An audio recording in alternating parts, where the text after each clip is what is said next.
modest initiatives and programs that are in place right now to address this issue, and on which we can potentially build a more robust response in the future under friendlier leadership. Which brings me to the shadows of hope we can see if we follow the advice of Mr. Yates and look into the darkness. The first of these appears when we look at what's happening at the U.S. Environmental Protection Agency, the federal agency that is responsible for carrying out many U.S. laws related to climate change and the environment. With Congress unable to pass comprehensive legislation in 2010, attention turned to what the EPA might do under the agency's existing authority. And it turns out the EPA can do a great deal. One of the reasons why it can do a great deal is because the U.S. Supreme Court in 2007 decided that greenhouse gases meet the definition of pollutants under the Clean Air Act. That is the omnibus federal clean air law that was originally passed in the 70s and has been amended and expanded several times since.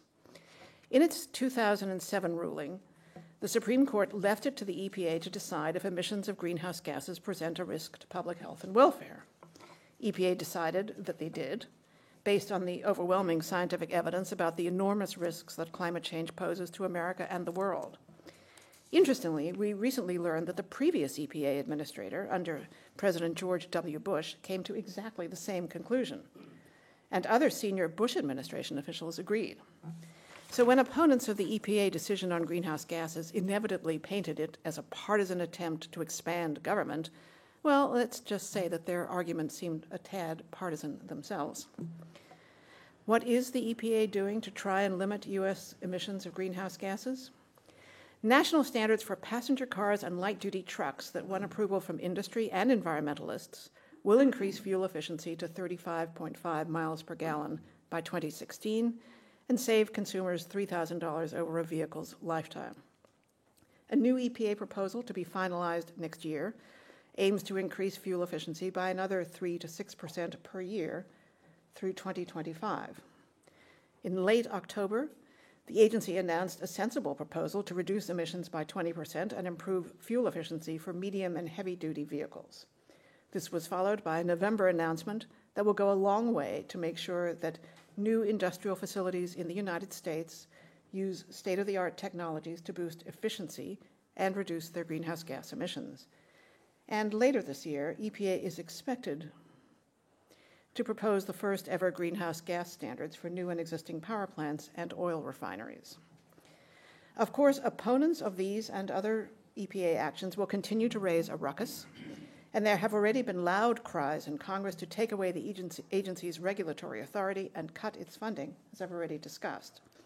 But the fact remains that even though its efforts are relatively mild and will not come close to achieving the broader reductions in greenhouse gas emissions that President Obama promised during his election campaign, EPA is still in the fight and is still putting forward reasonable rules and regulations for reducing the U.S. contribution to climate change.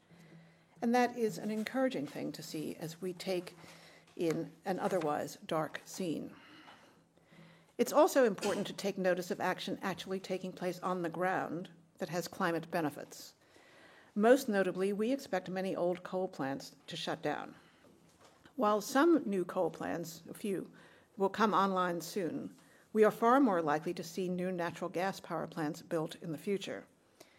While clearly not the answer to our climate and energy challenges, natural gas emits half the amount of carbon dioxide as coal. So this shift to natural gas, largely driven by regulations of conventional pollutants and by discoveries of shale gas that make natural gas more cost competitive, will certainly help keep the U.S. on the downward emissions pathway that we've experienced in recent years.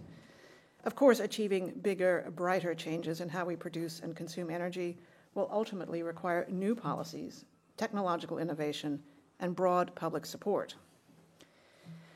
Another shadow of, as you can see, I'm working really hard on these shadows of hope.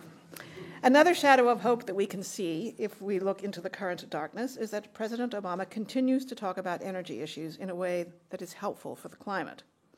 Yes, he recently proposed to expand drilling for oil in the United States, but he continues to frame the nation's energy challenge, and indeed the world's, as a challenge that we can meet only through an all-of-the-above energy policy that reserves a vital role for low-carbon, clean energy sources in meeting our energy needs in the decades to come. Obama's rhetorical commitment to climate action was again heard in his speech before the British Parliament last month, when he grouped climate change as one of the world's principal threats to confront, along with terrorism, nuclear proliferation, famine, and disease. But I should point out that at home, he talks about clean energy and does not actually talk about climate change. Looking ahead to the 2012 US presidential election, we can even see a faint shadow of hope, and it's a really faint one, in the histories of the leading Republican candidates for president. A number of the leading Republican candidates, including former state governors Tim Pawlenty, Jon Huntsman, and Mitt Romney, and former House Speaker Newt Gingrich, have in the past supported cap-and-trade policies. Of course, they wouldn't admit it now, even under enhanced interrogation techniques. But these men who are running for president on the Republican side are not your classic climate change deniers. In fact, some of them still agree that the science of climate change is real, although they are not supporting any action to deal with it. I know this doesn't sound like much, but the fact is that these candidates will find it hard to make climate change a polarizing issue in the 2012 election, given their records and past statements on the issue, and that is a good thing. Of course, if former Governor Sarah Palin of Alaska or another out-and-out climate change skeptic runs for president on the Republican side, this might change. And I expect the well-funded, highly influential Tea Party movement to continue to mislead the public about the science and hold up climate action as a prime example of government run amok. But in all honesty, I'm not sure that running on a climate change denial platform is smart politics in America today. I'm convinced from a review of the polls that the majority of the American people actually support reasonable action to develop clean energy sources and take other steps to create a low-carbon economy. According to various credible surveys, a majority of Americans, about 60%, believe global warming or climate change is happening. It's important to note, however, that these numbers have trended down in recent years, in sync with the recession and with the increasing political battles over climate change policy and well-funded attacks on climate science. One of the more interesting public opinion surveys on this topic is the so-called Six Americas study by Yale and George Mason universities. The project's researchers identified 6 distinct subsets of the U.S. population based on their beliefs about climate change. The 6 categories are alarmed, concerned, cautious, disengaged, doubtful, and dismissive. You know, you add the name grumpy, and you could have the climate change version of Snow White and the Seven Dwarfs. Interestingly, majorities in all 6 of these groups said they believe the United States should make it a priority to develop clean sources of energy. Regulating carbon dioxide emissions was supported by a majority of each group except the dismissive. And nobody asked Grumpy what he thought. So it's obvious that a significant portion of the U.S. population supports policies that directly or indirectly would result in reduced emissions of greenhouse gases. Where support for these policies begins to decline is when researchers ask Americans what they're willing to pay to achieve these goals. But still, public support for clean energy, and to a lesser extent regulating greenhouse gas emissions, is certainly a hopeful thing we can see as we look into the darkness in the United States on this issue today. And the reason why it's hopeful is because it suggests to me that the current stalemate on this issue cannot last, especially in the face of continuing extreme weather events, such as the recent flooding of the Mississippi River and Texas wildfires that have ravaged nearly 3 million acres. These are exactly the kinds of events that climate scientists keep warning us will become more frequent in a warming world. And these types of extreme events inevitably raise serious questions in people's minds about whether warming global temperatures are already wreaking havoc with the climate. So far, I've talked mostly about national politics in the U.S., but it's important to remember that in the U.S. political system, states have an enormous degree of authority and flexibility to advance climate solutions and other policies on their own.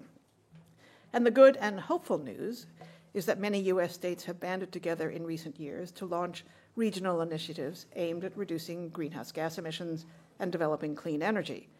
This is in addition to individual states acting on their own. The not-so-good news is that state actions on the climate issue suffered a bit of a setback last November.